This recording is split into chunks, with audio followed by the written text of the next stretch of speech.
Bismillahirrahmanirrahim. Ma'asyiral muslimin yang dimuliakan Allah Subhanahu wa taala. Dua surat Qul a'udzu birabbin nas dan Qul a'udzu birabbil falaq adalah dua surat yang disebut dengan muawwidzatain, dua surat perlindungan. Dan kita tahu bahwa setiap manusia, saya, Anda yang hadir ataupun siapapun, pasti akan dihadapkan dengan 4 bahaya, di mana 3 bahaya berasal dari luar dan 1 bahaya berasal dari dalam. Dan 4 bahaya ini sangat mengancam kehidupan kita, baik dunia kita ataupun akhirat kita. Makanya kemudian 2 surat ini diturunkan untuk melindungi kita dari 4 bahaya itu. Bahaya banyak yang mengancam kita semua, akan tetapi yang paling bahaya adalah 4 bahaya yang Allah Subhanahu wa taala sebutkan dalam 2 surat ini. Makanya membahas 2 surat ini sangat penting karena manfaatnya untuk dunia kita dan juga akhirat kita. Saya akan menjelaskan secara global dulu 2 surat ini. Kemudian akan bicara tentang sebab turun kedua surat ini. Kemudian saya baru akan rinci bahaya-bahaya apa saja dan bagaimana cara berlindung dari bahaya-bahaya itu. Kita tahu bahwa 2 surat ini tergabung menjadi 11 ayat. Dari Qul a'udzu birabbil falaq sampai Qul a'udzu birabbin nas, kalau digabung itu semua ada 11 ayat. Allah Subhanahu wa taala berfirman, Qul a'udzu birabbil falaq min syarri ma khalaq wa min syarri ghasiqin idza waqab wa min syarri naffatsati fil 'uqad wa min syarri hasidin idza hasad. Katakan ya Muhammad, aku berlindung dari Rabbnya falak. Falak itu artinya cahaya di waktu subuh. Dari apa? Min syarri ma khalaq, dari segala keburukan. Ma khalaq, ma di sini artinya umum, segala keburukan yang Allah ciptakan, baik berasal dari manusia ataupun berasal dari jin, syaitan, atau berasal dari binatang, tumbuh-tumbuhan dan begitu seterusnya. Min syarri ma khalaq wa min syarri ghasiqin idza waqab, dan dari keburukan malam apabila waqab telah menutupinya dengan kegelapan. Kemudian wa min syarri naffatsati fil 'uqad, dan dari keburukan tiupan-tiupan tukang-tukang sihir. Kemudian yang terakhir wa min syarri hasidin idza hasad, dan dari keburukan orang yang hasad kalau dia memainkan hasadnya. Berarti di sini ada 5 perkara. Pertama, berlindung dari falak. Yang kedua, berlindung dari segala sesuatu keburukan yang Allah ciptakan. Yang ketiga, berlindung dari malam apabila sudah gelap. Kemudian yang keempat, berlindung dari sihir. Dan yang kelima, berlindung dari hasad. Ada 5 poin di sini. Nanti saya akan jelaskan 5-5-nya. Kemudian Allah Subhanahu wa taala berfirman lagi, Qul a'udzu birabbin nas, malikin nas, ilahin nas, min syarri waswasil khannas, alladzi waswisu fi sudurin nasi minal jinnati wan nas. Katakan ya Muhammad, aku berlindung dengan Rabbnya manusia, penguasa manusia dan sesembahan manusia. Dari apa? Dari waswas. Dari waswas yang tidak terlihat, yang memberikan waswas kepada hati manusia dari 2 makhluk minal jinnati wan nas. Waswas yang datang dari jin dan waswas yang datang dari manusia itu sendiri alias hawa nafsu. Berarti dalam Qul a'udzu birabbin nas berlindung cuma dari 1 perkara saja, dari waswas. Ini secara singkat surah Muawwidzatain ini. Kemudian kita bahas tentang asbab nuzulnya. Bagaimana sebab turun daripada 2 surat perlindungan ini. Ada yang mengatakan bahwa kedua surat ini adalah Makkiyah, artinya turun sebelum hijrah. Dan ada yang mengatakan bahwa 2 surat ini Madaniyah, artinya turun setelah hijrah Nabi SAW. Masing-masing punya alasan. Yang mengatakan bahwa kedua surat ini Makkiyah karena dalam tartib surat kita tahu bahwa sebelum surat ini ada surat Al-Ikhlas, kemudian surah Quraisy. Adapun suratul Quraisy ada kata-kata li'ila fi Quraisyin ila fihim rihlatasy syita'i was-saif falya'bud rabb hadzal bait alladzi at'amahum min ju'in wa amanahum. Ada kata-kata wa amanahum min khauf, dan Allah yang memberikan rasa aman dari ketakutan. Lah salah satu mendapatkan rasa aman dari ketakutan adalah terhindar dari keburukan, dan salah satu terhindar dari keburukan adalah berlindung kepada Allah dari segala sesuatu keburukan yang Allah ciptakan, dari malam apabila sudah gelap, dari sihir dan dari orang yang hasad, kemudian dari was-was yang timbul dari jin dan juga manusia.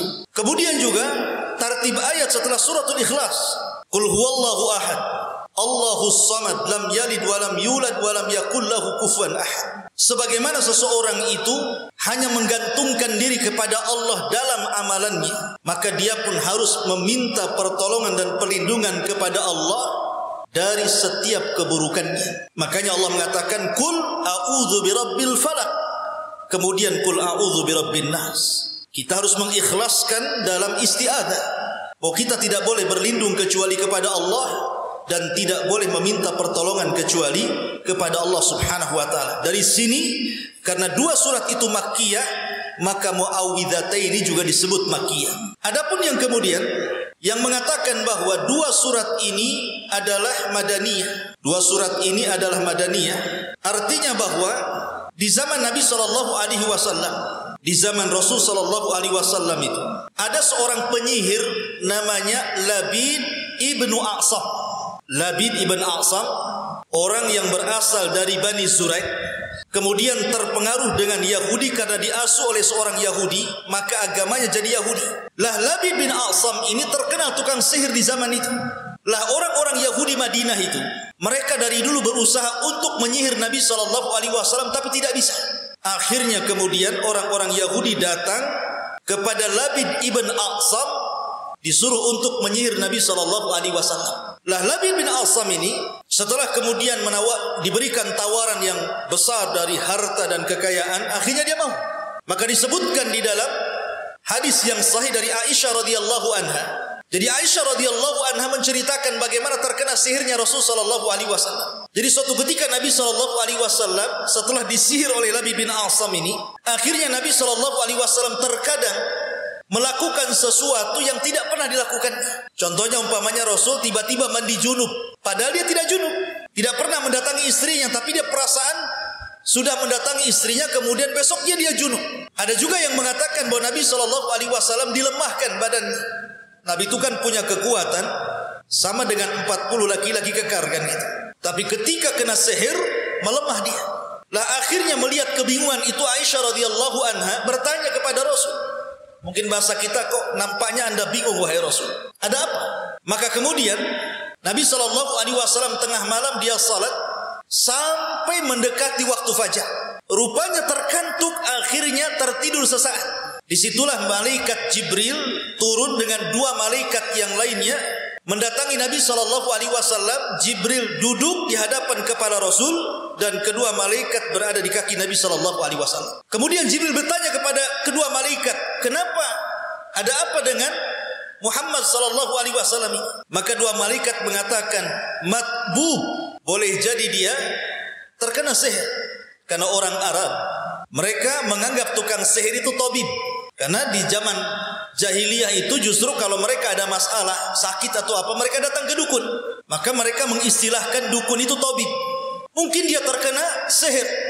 Kemudian Jibril mengatakan, man saharahu, siapa yang menyihirnya? Maka dua malaikat itu mengatakan, Labid banatu Labid ibn A'sam, anak-anak perempuan Labid bin A'sam, atas suruhan Labid bin A'sam. Kemudian kata malaikat Jibril, lalu di mana bukhulnya?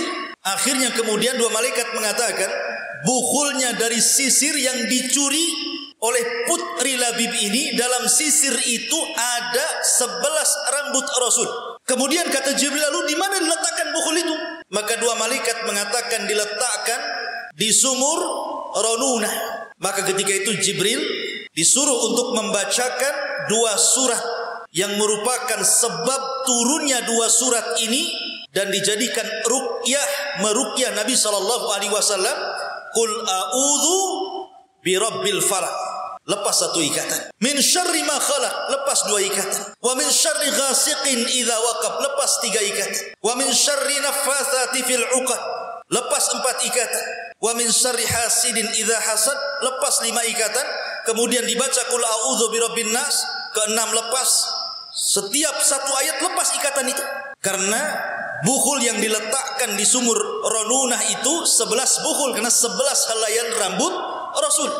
Makanya dua surat ini kalau digabung menjadi 11 ayat. Sama dengan jumlah rambut Nabi SAW yang terikat di sisi itu.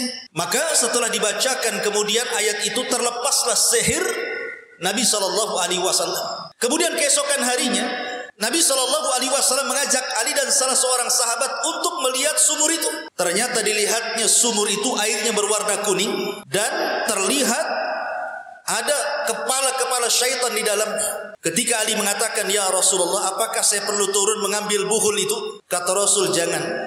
Nanti akan mempengaruhi orang-orang yang di atas permukaan bumi. Lebih baik dikubur saja sumur itu." Akhirnya dikubur sumur itu. Dari sini menunjukkan bahwa kalau untuk menghilangkan sihir, maka dihancurkan bukhulnya. Ma'asyiral muslimin, dari sinilah kisah sebab turun inilah. Dan sihirnya Labid bin A'sam ini terjadi di kota Madinah. Maka sebagian para ulama menganggap dua surat ini adalah madani, turun setelah hijrah Nabi SAW. Ini pembahasan yang kedua sebab turun Muawwidhataini. Baik, kita rinci. Allah Subhanahu wa taala mengatakan, "Qul a'udzu birabbil falaq." Katakan ya Muhammad, aku berlindung dari Rabb pemilik falak. Berlindung dari Rabb pemilik falak. Apa itu falak? Falak itu artinya adalah sobah, waktu pagi. Hilang malam, waktu pagi. Artinya sudah terang. Atau diartikan nur, cahaya. Seolah-olah Allah ingin mengatakan, katakan ya Muhammad, aku berlindung dengan Rabb pemilik cahaya, Rabb pemilik waktu pagi, dari setiap keburukan di malam hari. Karena malam itu keburukannya luar biasa. Jangan anggap remeh kehidupan malam itu, karena banyak keburukan di malam hari. Ada juga yang mengatakan falak itu artinya sesuatu yang terbuka. Falak, jadi kalau seandainya antum nanam biji, kemudian hendak tumbuh, maka biji itu akan terbuka, kemudian tumbuh. Itu disebut falak. Maksudnya gimana? Di dalam Al-Quranul Karim Allah mengatakan, awalam yaral ladzina kafaru anna samawati wal ard kanata ratqan fafataknahuma wa ja'alna minal ma'i kulla syai'in hayyin afala yu'minun. Kata Allah, tidakkah orang-orang kafir itu melihat dulu langit dan bumi itu kanata ratqan, keduanya itu bersatu seperti ini. Jadi langit dan bumi itu bersatu. Kalau sekarang kan langit di atas, bumi di bawah. Dulu bumi dengan langit itu ratqan, artinya bersatu. Fafataknahuma, kemudian kami pisahkan. Maksudnya begini, awal penciptaan itu dimulai daripada ratqun, kemudian fatkun, kemudian falqun, kemudian khalqun. Paham antum? Saya yakin enggak paham. Ratqun artinya melekat. Langit dan bumi itu melekat. Itu disebut ratqun. Adapun yang kedua, fatkun, kemudian meledak, dipisahkan. Ada namanya teori Big Bang. Pernah antum dengar teori Big Bang? Penciptaan alam semesta itu. Kemudian terpisah, terjadi ledakan. Maka Allah pisahkan langit sendiri ke atas dan bumi ke bawah. Baru setelah itu terjadi falqun. Inilah disebut falak. Qul a'udzu birabbil falak. Terjadi pembelahan. Dari pembelahan inilah segala sesuatu diciptakan. Tumbuhan sebelum tumbuh, biji itu pecah, terbuka. Manusia awalnya kemudian segumpal mani, kemudian segumpal darah, kemudian segumpal daging terbentuk, kemudian keluar setelah jadi janin, keluar, kemudian dibelah. Ada jalan keluarnya dari situ. Jadilah manusia.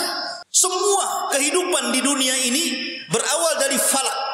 Baru yang terakhir disebut khalqun, baru diciptakan semuanya. Itu sebagian ulama mengartikan falak di situ. Jadi dimulainya penciptaan manusia itu dari falak. Ada juga yang mentafsirkan seperti itu. Tetapi kebanyakan ahli tafsir mengatakan qul a'udzu birabbil falak, maksud falak di sinilah falaqis subhi. Falak subuh. Karena Allah mengatakan falikul isbahi wa ja'alal laila sakana. Ma'asyiral muslimin yang dimuliakan Allah Azza wa Jalla, qul a'udzu birabbil falaq. Kemudian Allah mengatakan min syarri ma khalaq, dari setiap keburukan yang Allah ciptakan. Jadi kita harus berlindung dari segala sesuatu yang buruk yang Allah ciptakan. Kalimat a'udzu, aku berlindung, atau dalam bahasa tauhid disebut isti'adzah, meminta perlindungan. Itu memiliki rukun namanya arkanul isti'adzah. Dan rukun isti'adzah itu terbagi menjadi 3. Ada al-musta'adzu bihi, ada al-musta'adzu minhu, ada al-musta'idz. Adapun al-musta'adz bihi maksudnya Allah. Kita meminta perlindungan kepada siapa? Kepada Allah. Karena siapapun yang meminta perlindungan kepada selain Allah, berarti dia jatuh kekufuran dan kesyirikan. Makanya Allah mengatakan dalam suratul Jin, kana rijalun minal insi ya'udzuna birijalin minal jinni fazaduhum rahaqa. Ada sebagian manusia meminta perlindungan kepada jin, maka manusia tambah kufur. Maka tidak boleh berlindung kecuali kepada Allah Azza wa Jalla. Itu disebut musta'adzu bih. Kemudian al-musta'adzu minhu, dari apa untuk meminta perlindungan kepada Allah? Dari segala makhluk yang Allah ciptakan. Karena tidak semua makhluk yang Allah ciptakan itu baik. Ada makhluk-makhluk yang jahat. Manusia ada yang baik, ada yang jahat. Binatang sama, ada yang baik, ada yang jahat, ada yang membunuh, berbisa, dan begitu seterusnya. Tumbuh-tumbuhan ada yang bisa dimakan, ada yang tidak. Buah-buahan juga sama. Air juga sama kan, ada hujan, kadang-kadang hujan baik, ada juga hujan bawa banjir kan itu. Sampai kebanjiran pula di Kepri gitu kan. Karena ada yang baik, ada yang buruk ciptaan Allah itu. Karena kalimat ma min syarri ma, karena ada kalimat ma di situ. Ma di sini artinya menunjukkan bahwa segala sesuatu, bukan hanya manusia, masuk juga binatangnya, masuk juga tumbuh-tumbuhannya, masuk juga jenis jinnya, iblisnya, setannya, dan begitu seterusnya. Maka kita disuruh untuk berlindung dari segala sesuatu yang Allah ciptakan dari keburukan. Kemudian Allah mengatakan min syarri ma khalaq wa min syarri ghasiqin idza waqab. Al-musta'id, ya afan, tadi rukun isti'adzah yang ketiga al-musta'id, orang yang berlindung kepada Allah Subhanahu wa taala. Lah, min syarri ma khalaq wa min syarri ghasiqin idza waqab. Sebagian para ulama mengatakan yang dimaksud ghasiq itu, ada yang mentafsirkan malam hari. Karena malam hari itu kejahatan menyebar. Dan kita bisa lihat di malam hari kan, tengah-tengah manusia saja lokalisasi, barbar, diskotik, para perampok, penyolong, dan begitu semua itu di malam hari kan. Di siang hari ada, tetapi tidak sedahsyat malam hari. Karena sebagian ulama mengatakan ada waktu-waktu syaitan yang membuat orang dilalaikan syaitan itu. Salah satunya mendekati maghrib, makanya dilarang anak-anak keluar. Yang kedua setelah isya sampai sepertiga malam akhir, itu waktu syaitan itu. Makanya Rasul membenci tidur setelah maghrib dan ngobrol setelah isya, kecuali ada manfaatnya. Ada juga yang mentafsirkan ghasik itu artinya purnama. Tanggal 13, tanggal 14, tanggal 15 disebut ghasik. Dan puncak-puncaknya tanggal 15 Hijriah. Itu bulan lagi bulat-bulatnya, lagi besar-besarnya. Justru para pemancing ini kesempatan nih kan. Padahal ghasyik itu artinya bulan purnama. Kenapa di sini Allah menyuruh berlindung dari purnama? Karena syaitan ketika bulan purnama itu di atas puncak kekuatan. Makanya kenapa di pertengahan bulan kita disunnahkan 2 syariat untuk melemahkan kekuatan syaitan. Pertama, puasa Ayyamul Bid tanggal 13, 14, 15. Karena dengan puasa itu melemahkan kekuatan syaitan. Yang kedua, hijamah berbekat. Maka itu juga salah satu melemahkan kekuatan syaitan. Lah Aisyah radhiyallahu anha suatu ketika keluar dari rumahnya, ingin melihat purnama. Bagaimanapun bulan purnama itu kan indah gitu. Terkadang orang mensifati orang itu dengan purnama, anta kal qamar, engkau seperti purnama kan begitu. Sampai ada cerita di zaman Khalifah Ja'far al-Mansur, ada 2 orang suami istri menikmati bulan purnama. Ini suami ini karena baru menikah, dia sayang dengan istrinya sehingga membuat syair. Kesalahan dia ketika membuat syair, bablas pula syairnya berlebihan sampai dia mengatakan, anti talik illam takun kal qamar. Kamu saya ceraikan kalau wajahmu tidak seindah bulan purnama. Bercanda. Karena melihat indahnya bulan purnama, dia bercanda sama istrinya. Anti talik illam takun kal qamar. Kamu saya ceraikan kalau wajahmu tidak seindah bulan purnama. Nyesal dia kata-kata itu, padahal bercanda. Makanya ada hadis yang mengatakan ada 3 perkara bercandanya jadi sungguhan dan sungguhnya lagi menjadi sungguh betulan. Salah satunya kalimat saya ceraikan kan. Saya ceraikan kan. Makanya akhirnya dia melapor kepada Khalifah Ja'far Al-Mansur. Gimana nih hukumnya nih? Cerai atau tidak nih? Dikumpulkan semua madhab. Madhab Syafi'i, Maliki, Hanafi, Hambali dikumpulkan semuanya sama Khalifah. Ulama-ulamanya itu. Kata Khalifah, gimana ini ada kasus nih? Dia bercanda kepada istrinya dan mengatakan anti talik illam takun kal qamar. Kamu saya ceraikan kalau wajahmu tidak seindah bulan purnama. Jatuh cerai atau tidak? Semua madhab, ulama-ulama madhab Syafi'i, madhab Maliki, madhab Hambali mengatakan jatuh cerai, kecuali madhab Hanafi. Ada ulama dari madhab Hanafi tidak setuju. Kalau saya wahai Khalifah tidak cerai, tidak jatuh talak. Kata Khalifah, apa alasan?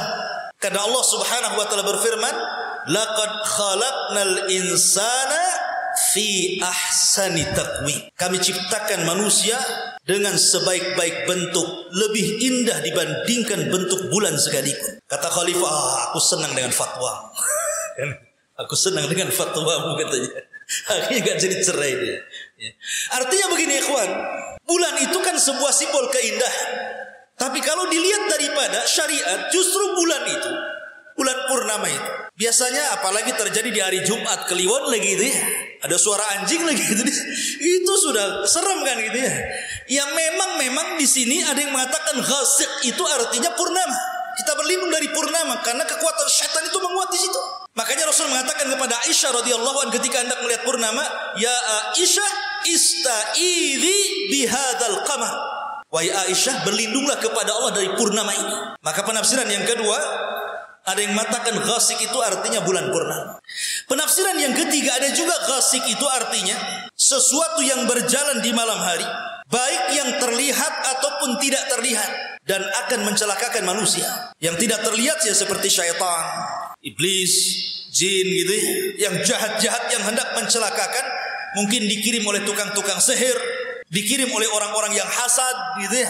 Maka itu artinya ghasiq. Ada juga bahwa ghasiq itu segala penyakit yang akan ditularkan kepada manusia, bakteri-bakteri, ya, virus-virus, baik lewat hawa angin, lewat pernapasan, macam-macam gitu ya. Maka berlindung dari malam hari. Karena terkadang virus-virus itu justru masuk di malam hari. Apalagi ini musim corona ini. Ada juga yang mengartikan ghasiq itu seperti itu. Idza waqab, apabila malam sudah tertutup. Kemudian Allah mengatakan, min syarri ghasiqin idza waqab wa min syarri naffasati fil uqad. Kita berlindung dari naffasat. Ada nafsun, ada nafkhun, ada naflun namanya. Bahasa Arab kan gitu ya. Kalau nafsun dia nium tapi tidak keluar ludah. Enggak keluar ludahnya, itu disebut nafkhun. Apa? Nafsun, naffasat. Nium tapi tidak keluar ludah. Kalau nafkhun dia nium keluar ludah. Kalau naflun itu ludahnya saja tak niup gitu. Di bahasa Arab seperti itu ya. Lah maksudnya di sini nafsun itu niup-niup, dan itu pekerjaannya tukang sihir. Dia kalau baca mantra pasti ditiup-tiup tuh. Wah, seperti itu. Kemudian di sini Allah mengatakan nafasat menggunakan muannas, tidak menggunakan mudzakkar. Menggunakan lafaz perempuan, tidak menggunakan lafaz laki-laki. Kata para ulama, karena sihirnya seorang wanita lebih hebat dibandingkan sihirnya seorang laki-laki. Kenapa? Kenapa perempuan kalau jadi tukang sihir lebih sakti dibandingkan tukang sihir laki-laki? Alasannya karena perempuan ini kalau sudah kufur sekali. Dia akan menjual dirinya betul-betul untuk syaitan. Karena tidak punya akal perempuan itu, yang ada perasaan. Makanya kalau sudah sedih sekali, kalau sudah bahagia sekali, kalau sudah nurut sekali. Itulah tabiatnya perempuan. Dia bisa mengabdikan semua jiwanya untuk iblis. Yang kedua, perempuan itu naqisatu aqlin wa dinin, kata Rasul. Kurang akalnya dan kurang agamanya. Karena waktu haid perempuan tidak sholat, tidak puasa. Kurang agamanya. Sehingga ketika waktu haid perempuan itu malas, berzikir aja malas. Bawaannya itu marah-marah saja. Antum tahu lah yang punya istri. Waktu haid kan marah-marah ya. Telat 1 hari gak ngasih uang aja, wah, ada kiamat. Ma'asyiral muslimin yang dimuliakan Allah Azza wa Jalla. Jadi dukun perempuan itu jauh lebih sakti dibandingkan dukun laki-laki. Karena tadi sebab-sebab tadi. Min syarri nafatsati fil 'uqad. Lah dukun-dukun ini ketika meniup kepada buhul-buhul sihir itu ada sifatnya ma'kul dimakan. Ada sifatnya masyrub diminum. Ada sifatnya masmum ditiup. Ada sifatnya itu mu'allaq digantung. Entah digantung di pohon, digantung di rumah, digantung di warung yang mau disihir biar gak laku gitu ya. Ada sifatnya madfun, dikubur. Ada sifatnya dilempar ke lautan, ke sungai gitu ya. Ada sifatnya dengan cara menggunakan asap, macam-macam sihir itu bentuknya macam-macam. Tapi dalam setiap sihir yang paling bahaya itu dari semua jenis dan macamnya, kalau sihir itu menggunakan uqad, menggunakan buhul, dan buhul itu diambil dari orang yang akan disihir. Entah kukunya, entah rambutnya, entah bajunya, entah dalam-dalamannya. Jadi kalau naruh celana dalamnya diambil hilang, jangan-jangan mau disihir saya kan itu. Jadi diambil dari orang yang akan disihir. Makanya Nabi SAW diambil dari apanya? Rambutnya. Yang terlit di sihir Nabi SAW yang jumlah lilitannya itu 11 rambut Nabi. Dari situlah Banat Labid bin Asam menyihir Rasul. Makanya kalau orang terkena sihir, yang pertama kali dicari apa? Buhul. Cari buhulnya dulu. Cari di sekitar rumah, mungkin ada paku, mungkin ada beling, mungkin ada tanah kuburan, mungkin ada macam-macam gitu. Kemudian dimusnahkan. Atau mungkin dia nyimpen jimat, tangkal dan sejenisnya. Cepat bakar dan musnahkan. Karena itu biasanya dijadikan saraf syaitan dan dijadikan buhulnya. Dan sihir itu ikhwatu fillah muliakan Allah Azza wa Jalla terkait dengan 3 perkara. Pertama, maksudnya buhul min syarri nafatsati fil 'uqad. Uqad itu maksudnya itu terdiri dari 3 masalah. Pertama, uqad itu artinya kan azam, makanya disebut akidah, sesuatu yang melilit leher itu. Akidah itu sebuah keyakinan, jangan sampai dilepas gitu. Karena dalam uqad itu ada rahasia di mana si tukang sihir memang berazam untuk menyihir orang itu dengan keburukan. Sudah ada niat buruk, sudah ada niat, betul-betul niat untuk mencelakakan tukang sihir itu. Yang kedua, syaitan. Memang syaitan itu setelah kemudian si dukun tadi, tukang sihir tadi memberi keinginannya, maka si setan pun akan mengikuti cara tukang sihirnya, berniat untuk mencelakakan orang yang akan disihir. Kemudian yang ketiga, orang yang disihirnya pun tidak pernah zikir kepada Allah, lalai, tidak pernah sholat gitu ya. Maka kalau tidak 3 perkara ini bergabung, maka sihir itu pasti terjadi. Kekuatan tukang sihir, kekuatan syaitan yang disuruh tukang sihir, dan orang yang disihirnya pun bukan ahli ibadah, bukan ahli zikir, bukan ahli baca Quran gitu ya. Maka sihir itu mudah terjadi kepada kondisi tertentu. Karena begini ikhwan, kita tahu bahwa sihir itu kan perserikatan dukun dengan syaitan dengan sebuah perjanjian, di mana syaitan akan memerintahkan pada awalnya kepada dukun untuk meninggalkan semua perintah Allah, seperti jangan sholat, jangan puasa, jangan baca Quran, terkadang tidak boleh wudu gitu ya. Kemudian setelah meninggalkan perkara-perkara yang diwajibkan Allah, mulai menghina, menginjak Quran, mengencingi Al-Quran, menduduki Al-Quran, dihinakan kalam Allah. Baru setelah itu jin akan memberikan keinginannya, karena dia sudah menghambakan kepada dirinya. Dari situ jin akan berusaha untuk melakukan apapun keinginan tukang sihir. Lah orang kalau yang disihir itu memang orangnya ahli ibadah, ahli taat, ahli zikir, maka sihir tidak mungkin terjadi kecuali karena izin Allah Subhanahu wa taala. Karena dia ahli ibadah. Bisa terkena, bisa tidak. Tapi kalau dia ahli maksiat, memang tidak pernah ibadah kepada Allah Subhanahu wa taala, maka biasanya tidak pernah meleset sihir itu. Maka dari sini ma'asyiral muslimin yang dimuliakan Allah Azza wa Jalla, Allah meminta kita untuk berlindung dari sihir, dan cara untuk meninggalkan ataupun menghindarkan diri dari sihir banyak. Contohnya seperti seseorang mendawamkan sholat 5 waktu, kemudian memperbanyak istighfar, memperbanyak baca Quran, memperbanyak doa yang diperintahkan, ada zikir pagi, petang, doa sebelum tidur gitu ya. Kemudian membaca surah Kursi, membaca Al-Fatihah, termasuk juga membaca akhir surah Al-Baqarah, termasuk juga kalau dalam dunia perobatan bisa juga sihir itu dihilangkan dengan makan kurma ajwa 7 butir setiap hari. Makan pagi 7 butir, Korma ajwa. Ajwa itu korma yang hidup di kota Madinah, itu semua disebut ajwa. Makanya kalau ada orang yang haji umrah, pesankan beli korma di Madinah. Korma ajwa. Kalau pagi makan 7 butir, maka sampai sore akan dilindungi dan tidak mungkin terkena sihir. Ataupun obat-obatan yang menjadikan sumpah dalam Al-Quran. Watin, makan buah tin. Wazaitun, makan buah zaitun. Waturi sinin. Waturi sinin ini maksudnya lembah. Lembah itu hidup tawon-tawon itu. Berarti yang dimaksud waturi di sini adalah madu. Minum madu. Wahadal baladil amin, maksudnya Mekah disyaratkan kepada Zam-Zam. Minum air Zam-Zam. Itu juga bagian daripada bisa mengobati daripada sihir. Termasuk juga air yang diruqyah kemudian mandi dan diminum, itu pun bagian daripada pengobatan ruqyah. Kemudian Allah mengatakan, wa min syarri hasidin idza hasad, dan berlindung dari hasad apabila memainkan hasadnya. Kenapa di sini Allah mentakkid dengan kalimat idza hasad? Orang yang hasad kalau dia melakukan hasad. Kenapa kalau melakukan hasad gitu bahasanya? Karena setiap manusia itu pasti punya hasad.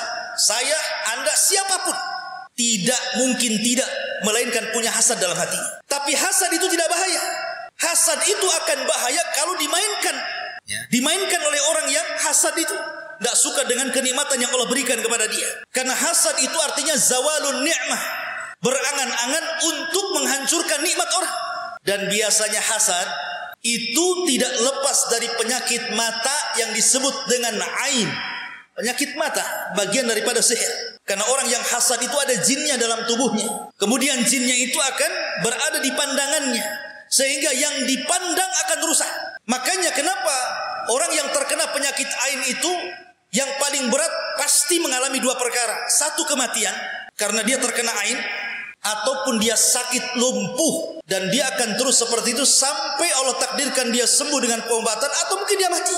Makanya kata para ulama, kalau orang kemudian dihasadi sampai dia sakit, kata para ulama cara obatnya berwudu. Kemudian setelah berwudu, air wudunya itu kemudian dioles di tempat-tempat yang banyak keringat, di ketiak, kemudian di sela-sela seperti ini, di selangkaan, pokoknya bagian lipatan-lipatan yang banyak keringat, air wudunya itu.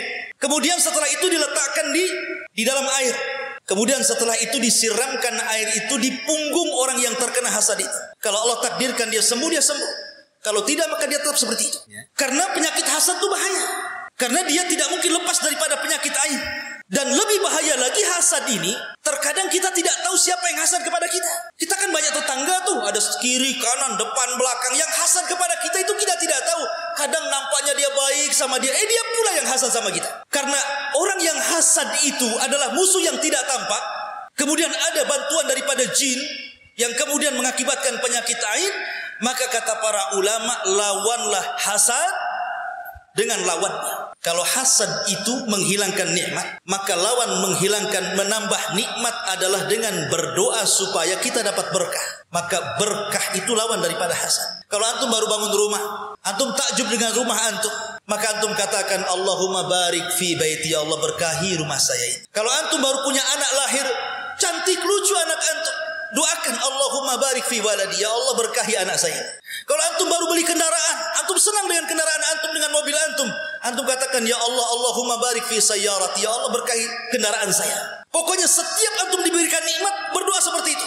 Karena barokah itu menambah nikmat. Orang yang hasad itu menghilangkan nikmat dari kita. Kemudian yang kedua, selain melawan hasad dengan lawannya, karena hasad itu musuh yang kadang-kadang kita tidak tahu siapa orangnya, sehingga tidak ada yang bisa melawan hasad kecuali Allah. Maka sering-seringlah mengatakan Masya Allah, la quwata illa billah. Semua atas kehendak Allah, tidak ada daya dan kekuatan kecuali milik Allah. Biarlah Allah yang membalasnya. Begitu. Sering-sering kan baca kata-kata Masya Allah, la quwata illa billah. Berdoa seperti itu. Kemudian yang ketiga, jangan suka pamer dengan orang lain. Kalau antum punya nikmat, tidak usah pamer. Sebab pamer itu terkadang memancing orang iri. Itu maksudnya. Diam-diam sajalah kan begitu. Kalau antum ingin bersyukur akan nikmat yang Allah berikan, sedekah. Antum baru punya mobil nih, sedekahlah. Sedekah mobil kan itu. Berapa harga mobil 100 juta, kita sedekahkan 5 juta. Itu bentuk syukurnya kan gitu. Karena harta yang baik kalau dipegang orang baik, malun saleh li rajulin saleh, kata Rasul. Harta yang baik itu karena dipegang orang baik, orang saleh.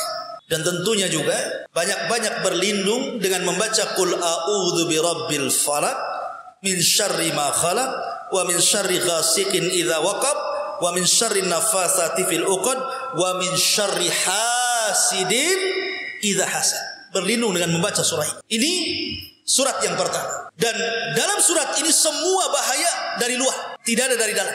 Min syarri ma khalaq dari luar, makhluk-makhluk Allah. Wa min syarri ghasiq malam dari luar. Kemudian dari tukang sihir dari luar.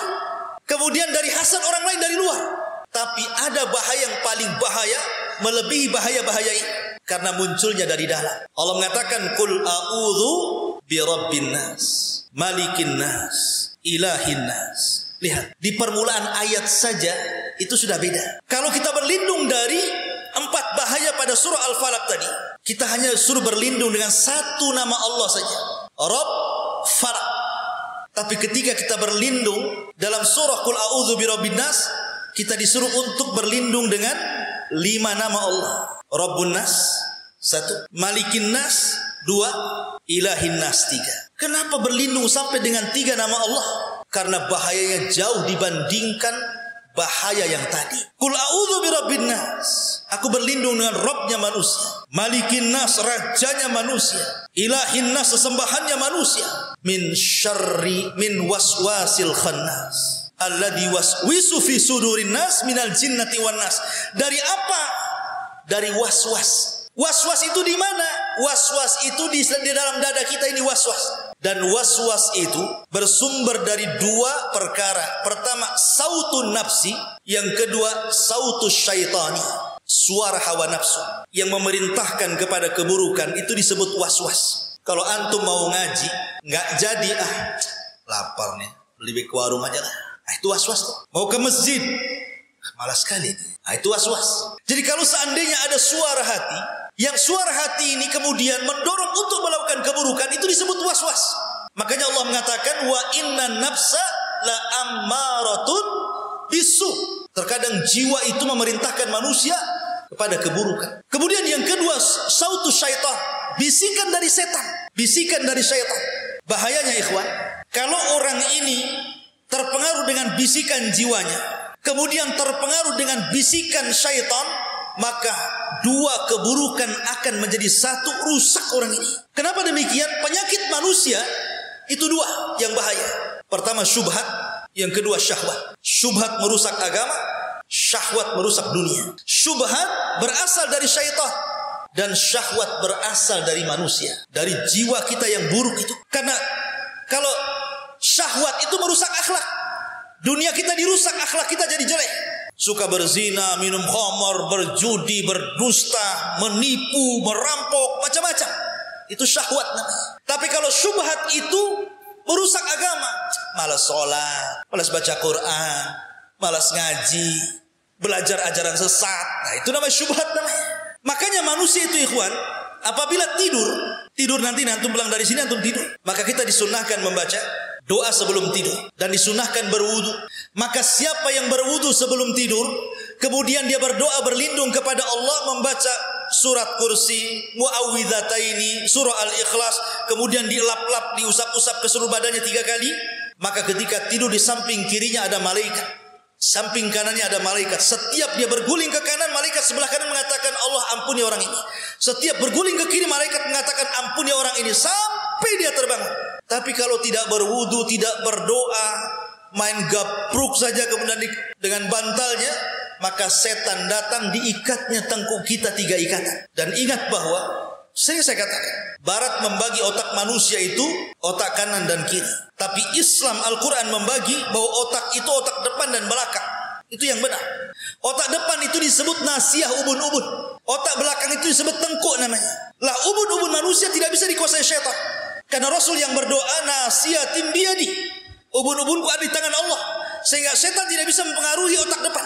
Setan itu hanya bisa mempengaruhi otak belakang yang disebut dengan tengkuk. Disitulah setan akan mengikat kita 3 ikatan di situ.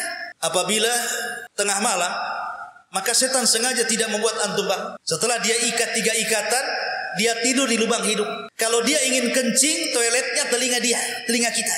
Jadi kalau sudah mendengar adzan subuh, setan bangun, kemudian dikencingi telinga kita, Kemudian dikatakan sambil dibisikkan, nim naumatan tawilah, tidurlah, tidur, malam masih panjang. Gitu kan. Akhirnya malas dia. Makanya apabila dia terbangun, satu ikatan lepas. Kalau dia wudu, dua ikatan lepas. Kalau dia sholat, tiga-tiganya lepas. Jadilah dia nasyatan tayyibun nafsi, kata Rasul. Maka di pagi hari dia akan semangat, jiwanya bersih.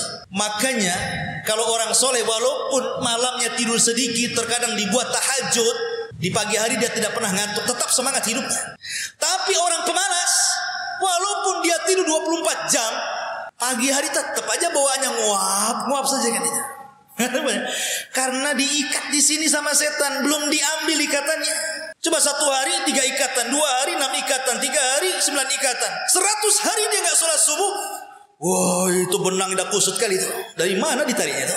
Dari sini ma'asyiral muslimin yang dimuliakan Allah Azza wa Jalla, maka setan itu akan menguasai tengkuk. Dari tengkuk inilah setan masuk dari jalan darah kita. Kata Rasul, inna syaitan yajri majra dami ibni Adam. Setan itu masuk dari jalan darah manusia. Ketika setan masuk dari jalan darah manusia, masuk ke hati kita, mulailah dia buat was-was kita. Kalau seandainya dia orang baik, jiwanya juga baik, dia akan berlindung kepada Allah, setan akan lari dari tubuh kita. Tapi kalau dia jahat, maka suara setan akan bergabung dengan suara bisikan jiwa. Klop dia, syubhat syahwat terkumpul, dialah sejahat-jahatnya manusia di permukaan bumi. Ma'asyiral muslimin yang dimuliakan Allah. Makanya kenapa bahaya was-was itu? Karena was-was itu ada di hati setiap manusia, di dada setiap manusia. Kalau musuh yang 4 tadi, bahaya yang 4 itu bisa kita hindari. Bahaya malam, bahaya sihir, bahaya hasad, macam-macam bisa kita hindari, kan itu perkara luar. Tapi menghindari dari was-was ini caranya gimana? Antum datang ke rumah sakit, dok tolong keluarkan jantung saya, jangan kau masuki lagi. Mati gak tuh? Mau kasih jantung bisa? Orang kalau dicabut jantungnya mati. Artinya karena tidak mungkin jantungnya dikeluarkan, hati itu tidak mungkin dikeluarkan, maka was-was itu akan nempel terus di situ. Makanya kenapa? Karena kita tidak bisa menghilangkan hawa nafsu, minimalnya ditekan hawa nafsu itu. Makanya Rasul mengatakan orang yang jago itu bukan orang yang ahli gulat, bukan petarung, bukan petinju, tapi orang yang jago itu adalah orang yang bisa menekan hawa nafsunya. Hawa nafsu hanya bisa ditekan, tidak bisa dihilangkan. Maka dari situ perlunya tazkiyatun nafsi, manajemen kolbu bahasanya. Menata hati. Hanya dengan cara itulah hawa nafsu bisa ditaklukkan. Lah dari sini ma'asyiral muslimin penting kita mempelajari tafsir 2 surat ini, karena memang kalau kita tidak tahu bahaya kita dari luar dan dalam, maka dikhawatirkan kita akan terkena bisikan syaitan dan bisikan hawa nafsu, sehingga kita tidak bisa mengkontrol kehidupan kita, hancur dunia kita, hancur pula akhirat kita. Wallahu a'lam bishawab. Ini tafsir singkat Muawwidhataini.